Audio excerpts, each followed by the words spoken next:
तो अब हम समझेंगे इफेक्टिव मेजॉरिटी क्या होती है। What is effective majority in the assemblies of our house. सभाज में, लोकसभा में, पार्लियामेंट में इफेक्टिव मेजॉरिटी क्या होती है। इफेक्टिव मेजॉरिटी अगर हम सीधा सीधा देखें तो इफेक्टिव मेजॉरिटी का मतलब है majority of the then membership. Majority of the then membership, ठीक है। देन मेंबरशिप मतलब जिस टाइम वोटिंग हो रही है उस टाइम कितने मेंबर्स हैं, ठीक है, उसका 50%। ये मैं आपको एग्जाम्पल से समझाऊंगा, ठीक है। तो इसका एग्जाम्पल देखिए पहले आप, क्या है एग्जाम्पल मतलब कहाँ कहाँ पे काम आता है। Removal of speaker, deputy speaker किसके, लोकसभा के स्पीकर और deputy speaker. Removal of the deputy chairman and chairman of the Rajya Sabha के, ठीक है।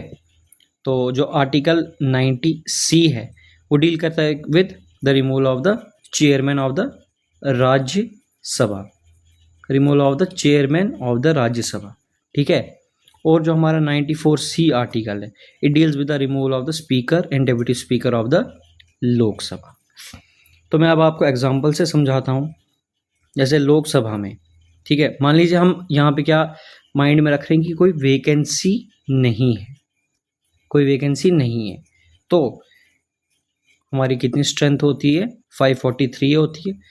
उसमें से मान लीजिए 50 आए नहीं है, 50 एब्सेंट है, ठीक है।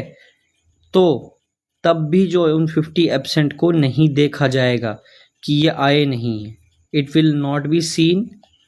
हम सीधा सीधा क्या करेंगे, 543/2, 543/2 मतलब 273।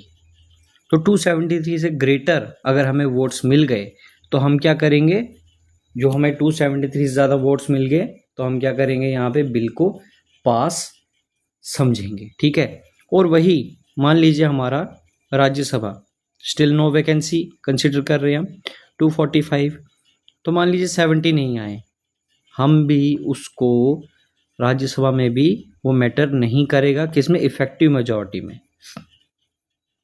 ये जो वोटिंग, ये जो एब्सेंट है, ठीक है, एब्सेंट तब मैटर करेगा जब हम स्पेशल मेजॉरिटीज देखेंगे।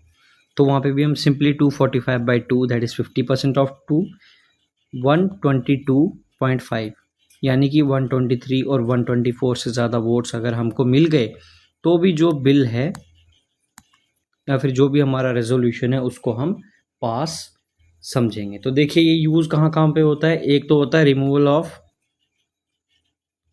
Of vice president in Rajya Sabha, यानी कि इम्पीचमेंट, जो कि आर्टिकल 67 भी डील करता है जिसके साथ। That's it, thank you.